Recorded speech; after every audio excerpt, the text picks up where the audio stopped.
Voilà près de 4 mois que nous sillonnons le monde de la science grâce à l'arc d'Egghead. Cette ère scientifique du génie Vegapunk nous plonge au cœur des secrets les plus inavouables de l'ancien royaume. Des secrets qui vont jusqu'à faire trembler la grande instance de ce monde et qui risquent de mener à une guerre apocalyptique dans One Piece. Empereur, révolutionnaire, Shichibukai, supernova, marine et gouvernement, ici va se jouer l'affrontement des plus grands maîtres des océans. Quelles alliances vont se nouer? Qui trahira qui? Mais surtout, qui en sortira grand vainqueur? C'est aujourd'hui ce qu'on va tenter d'élucider. De la malédiction de l'éléphant millénaire Zunesha, en passant par la pièce maîtresse du gouvernement, le SSG lié au plan de Kuma, jusqu'au grand retour d'un personnage de l'ombre, Rock Lee Shebeck.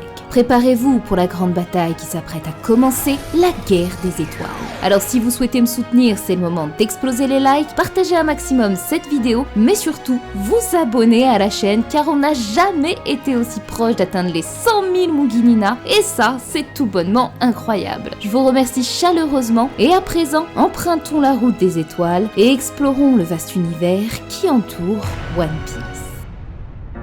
Bien avant l'ère de l'ancien royaume et les découvertes scientifiques du génie Vegapunk, régnait aux confins de la Lune un immense royaume appelé Bilka. Cette nation disparue laissa une trace écrite de leur épopée à travers des fresques antiques quasi indéchiffrables. Ainsi, il y a bien longtemps, 3 peuples ailés créèrent des automates appelés Spacey. Naquit alors les tout premiers cyborgs de l'espace qui se reproduiront jusque sur Terre grâce au professeur Tsukimi. Des machines dotées de sentiments, d'émotions et d'esprit comme le serait un humain. On peut les voir ainsi manger, pleurer et même éprouver des sentiments de vengeance. Plus tard et par manque de ressources, cette civilisation quitta la Lune pour rejoindre la Terre. Et c'est ainsi que découla leurs descendants que nous connaissons sous les noms des Bilkans, Chandia et Skypéens. Ces races à l'origine de la technologie et l'architecture très avancée de ce monde. Et pour preuve, sans aucun minéraux terrestre, ils sont tout de même parvenus à ériger une cité dans les cieux, construire des moyens de transport, des armes en granit marin ou encore des dials, ces outils futuristes aptes à générer des éléments. Enfin, ils ont été à même de construire une gigantesque arche capable de voler grâce à l'énergie produite par le fruit des nerfs, combinée à l'or offerte par la cité de Chandora. Et si vous pensez que cela ne se limite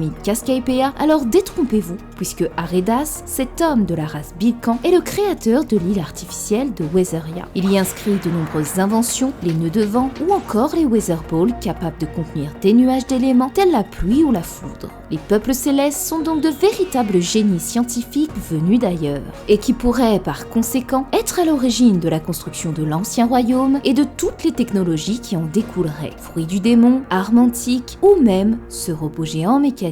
C'est d'ailleurs ce qu'on a pu voir récemment dans ma théorie sur l'énergie antique que convoite Vegapunk et qui serait originaire de Bilka. Voilà pourquoi ils sont la clé permettant de déchiffrer l'histoire de l'ancien royaume, leur technologie et la guerre qui se dessine peu à peu aujourd'hui. Une guerre à l'apogée de la science où les hommes sont parvenus à faire des machines, des armes capables de détruire le monde.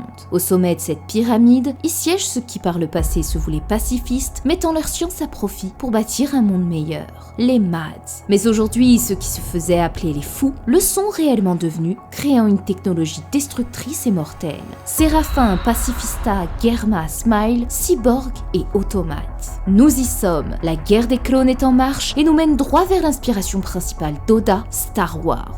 Vous l'aurez compris, c'est bien dans les étoiles que nous allons voyager, car depuis des années, Oda met peu à peu ses pions sur l'échiquier et vous transpose le cosmos à travers One Piece. Grand Line n'est qu'une métaphore de la Voie lactée, dont sa dernière île est l'étoile polaire. Y orbitent les armes antiques au nom de planètes telles Pluton, Uranus, accompagné des 5 étoiles, métaphore de Saturne, Vénus, Mars et Jupiter. Ce système solaire marin se complète grâce aux pirates, les supernovas, des amiraux qui incarnent les 13 signes du zodiaque chinois, tandis qu'autour de la stella Vegapunk gravitent ses satellites lunaires. Cette lune où l'on y retrouve les Spacey appelés Galaxy, Macro et Cosmo. Et enfin notre héros qui n'est nul autre que le soleil lui-même. Oui, One Piece est bien une métaphore de notre galaxie, notre cosmos. cette gigantesque bataille qui se prépare ne peut porter meilleur nom que la guerre des étoiles.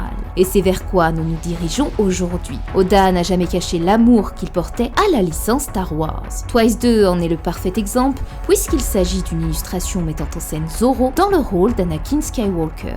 L'image promotionnelle de One Piece pour la sortie du film Le Réveil de la Force, où l'on aperçoit les Mugiwara déguisés en personnages de la saga. Ou encore l'exemple le plus fou, Noda Skywalker, un fan de One Piece qui est parvenu à obtenir pas moins de 13 couvertures de requêtes, poussant la communauté à faire bon nombre de théories à son sujet. Pourtant, la référence qui va nous intéresser aujourd'hui est bien celle liée à la science. L'Ordre 66, l'événement qui s'est produit au terme de la guerre des clones.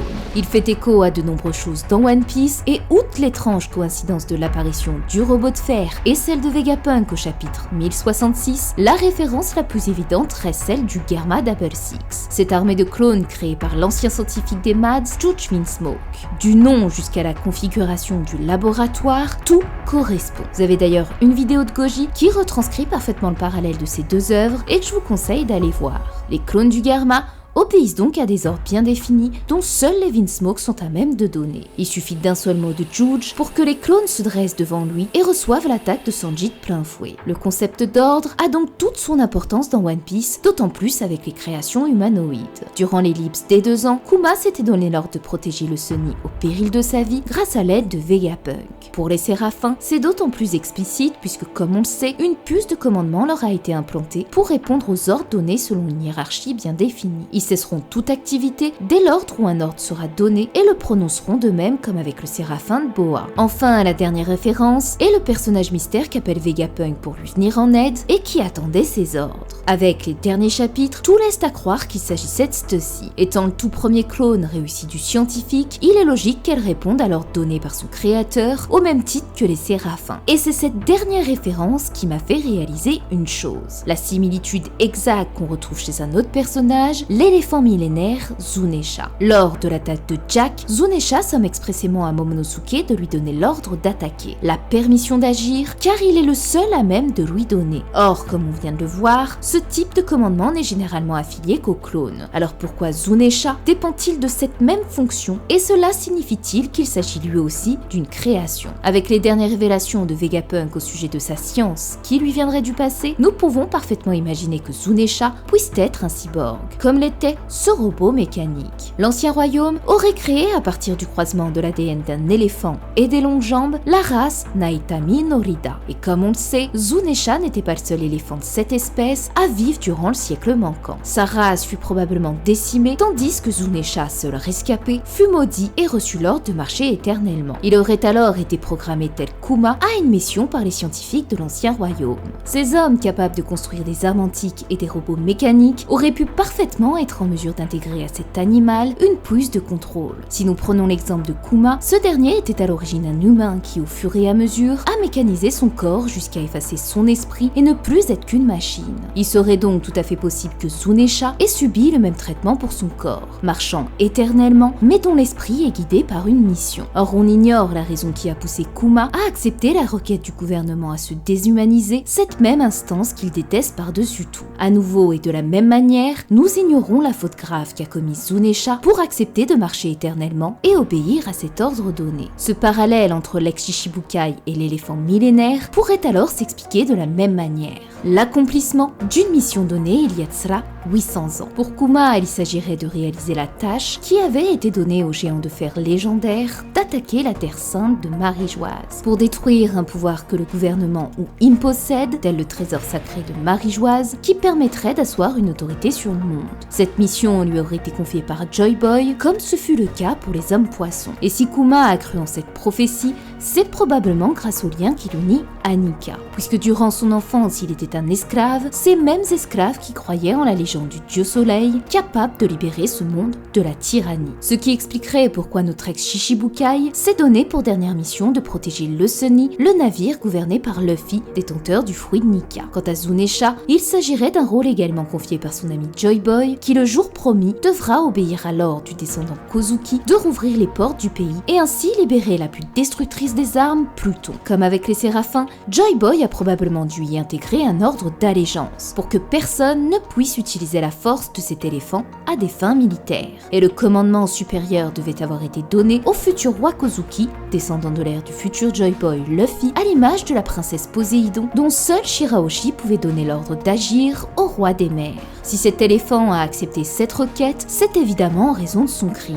Et ce crime peut s'expliquer grâce à une chose, l'utilisation de Zunesha à renverser l'ancien royaume. Ce qui nous ramène à Star Wars et l'Ordre 66, l'événement qui s'est produit au terme de la guerre des clones. Cette armée, conçue initialement pour la République et la paix, se retournèrent contre leurs généraux les Jedi et décidèrent de les annihiler. Ce coup d'état soudain fut en réalité orchestré et préparé bien à l'avance par le seigneur noir des Sith, Dark Sidious, ennemi des Jedi et épaulé par les scientifiques spécialistes dans le clonage. Grâce à une pousse inhibitrice nommée Protocole 66, implantée en chaque clone à leur création, Dark Sidious activa l'Ordre 66, obligeant les soldats clones à considérer les Jedi comme des traîtres, des ennemis et à les anéantir. Quant à ceux qui désobéissent d'une quelconque manière, ils seront déclarés comme ennemis de la République et se verront exécutés. Si nous nous basons à cette histoire, alors il est tout à fait possible qu'une guerre similaire ait pu se produire durant l'épopée de l'Ancien Royaume et ait mené à sa disparition. Comme l'a précisé Shaka, la technologie d'Egghead existait déjà il y a de cela 900 ans. Et c'est de cette ère que provient le robot légendaire. En d'autres termes, durant la guerre contre les 20 royaumes, l'ancienne civilisation a dû utiliser ces géants mécaniques et la lame insérée dans le corps de ce robot montre qu'il avait participé à la bataille. Si ces derniers étaient dotés d'une puce de commandement comme le sont les Séraphins, alors une personne par le passé telle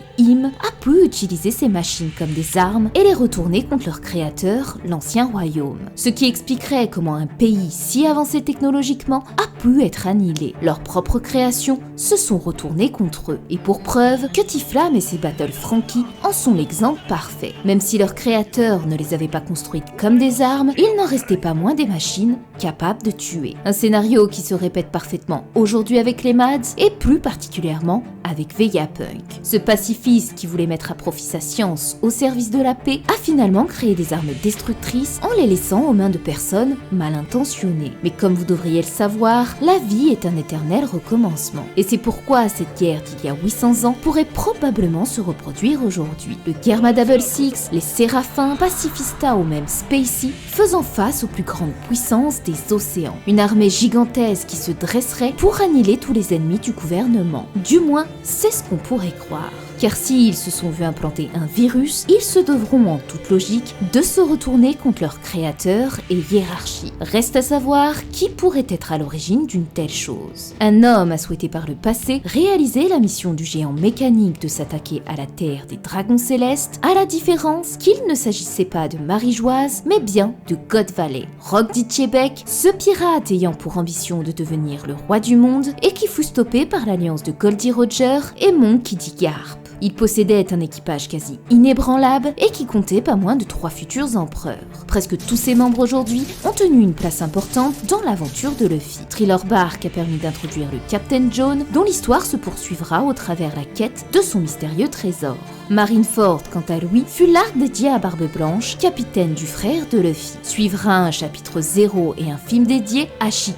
Aux portes du Nouveau Monde, c'est Big Mom qui entre en scène avec l'arc de Whole Cake Island qui se poursuivra jusque sur la terre des Wa, où elle y retrouve son ancien coéquipier Kaido qui sera vaincu par Luffy. Après avoir quitté les eaux tumultueuses de Wano, l'arc d'Egghead nous mène sur les traces de Wang Zi et son affrontement face à Barbe Noire qui lui coûta le trône de la ruche. Puis de Miss Buckingham, scientifique des Rocks qui n'est autre que Bakin, dont Stussy est le clone. Est-ce que là, vous commencez à comprendre? Parmi tous les Rocks, 7 membres sur 8 ont été présentés. Il n'en reste donc plus qu'un à découvrir, Silver Axe. Qu'il se révèle être le mystérieux trait d'Egghead, se monte dans la prison d'Impel Down avec le sauvetage de Weble, ou obtienne un récit parallèle comme avec Wang Zi et Barbe Noire, peu importe, il apparaîtra bel et bien. Et si le dernier membre des Rocks apparaît, ça signifie avant tout que nous terminerons par le capitaine, le god de cet équipage, Rod Ditchebek. Cela pourrait d'ailleurs faire grand lien avec l'annonce d'Oda, selon laquelle un mystérieux personnage au bandeau apparaîtrait à la fin de One Piece. Serait-ce alors également lui, le fameux pirate dont Shanks souhaitait parler au Gorosei? Car, ne l'oublions pas, le roux a été recueilli sur l'île de God Valley, ici même où se tenait la grande guerre menée par Chebek. Et c'est peut-être la raison pour laquelle il souhaite aujourd'hui affronter Kid. Il fait confiance à la nouvelle génération et les prépare pour faire face au plus grand ennemi qu'ils devront affronter. Cet ennemi qui a attendu patiemment dans l'ombre pour prendre sa revanche et orchestrer l'avènement de la guerre des clones. S'il y a 38 ans dans la vallée des dieux, il faisait face aux héros de la marine et au futur roi des pirates, ici il se confronterait de nouveau à une alliance du gouvernement et des pirates dont serait à leur tête Luffy. Reste cependant à découvrir où cette guerre va nous mener et les conséquences seront-elles les mêmes que pour celles de l'ancien royaume.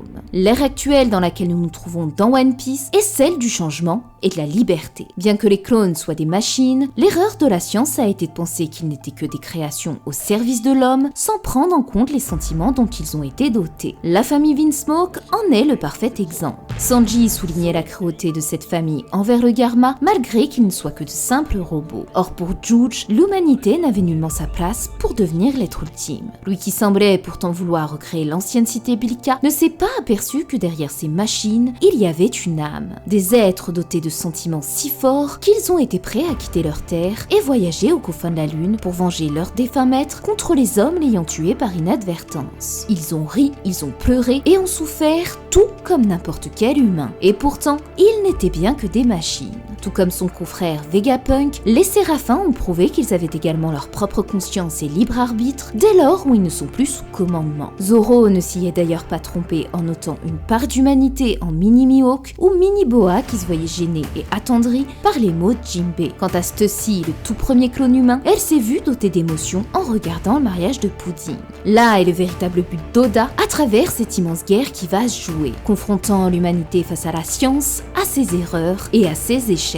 Une véritable guerre se joue pour déterminer si la science peut et est en droit de dépasser ce que les croyants appellent Dieu. Ninji le dit, les scientifiques sont parvenus à créer ce que l'on pensait que seul Dieu pouvait faire auparavant. Non loin de là, sur la terre sainte de Marie-Joise, les hommes veulent être appelés les dieux. L'un de ces dragons célestes, Don Quichotte Doflamingo, cherche à déjouer la nature humaine en obtenant l'immortalité, brisant ainsi le cycle de la vie et de la mort. Dans les cieux, l'un des premiers rois de Skypiea portait pour simple nom Dieu, la même dénomination qu'Ener lorsqu'il prit le pouvoir sur la terre des nuages. Et comme si tout ça ne suffisait pas, l'homme veut désormais bouleverser les lois de la nature en recréant une nouvelle humanité faite de chair, tout en étant dénuée de sentiments, ne devenant non plus que de simples machines. Nous y venons, cette grande bataille du ciel capable de faire trembler la terre. Finalement, tout ce qu'aura apporté cette partie scientifique ne sera que des guerres incessantes, des cieux jusqu'à la terre, jusqu'au fin fond des océans. Mais la vraie question est finalement, ce monde en a-t-il réellement besoin? Remplacer l'homme par des machines dénuées de sentiments et de libre arbitre, cette liberté qui est le propre du rêve du roi des pirates. Ne serait-ce pas là le véritable fléau qu'engendrerait l'industrie et ce pourquoi Kuma se bat aujourd'hui? Comprendre alors qu'aucun de ces scientifiques, aucun de ces prétendument êtres célestes ou même Tenryubito n'est finalement Dieu ou ce que nomment les non-croyants l'ordre naturel des choses. Là est le dénouement qui se joue entre tous ces combats et celui de l'ancien royaume. La part sombre de l'histoire du siècle manquant et qui pourrait nous être révélée grâce au retour du plus terrible pirate que les mers aient connu, Roddy Chebek. Et voilà, cette vidéo est à présent terminée. J'espère qu'elle vous aura plu. Si c'est le cas, n'oubliez pas le petit like, mais surtout le petit cœur en commentaire qui fait toujours plaisir. Et nous, on se donne rendez-vous très vite avec la reprise des vidéos sur les fruits du démon. Vous avez été nombreux à la demander, elle est en préparation, ainsi qu'une grosse théorie des nerfs. Donc j'espère que ça vous fera plaisir. Et en attendant, je vous souhaite de passer une bonne semaine, mais surtout comme toujours, prenez bien soin de vous.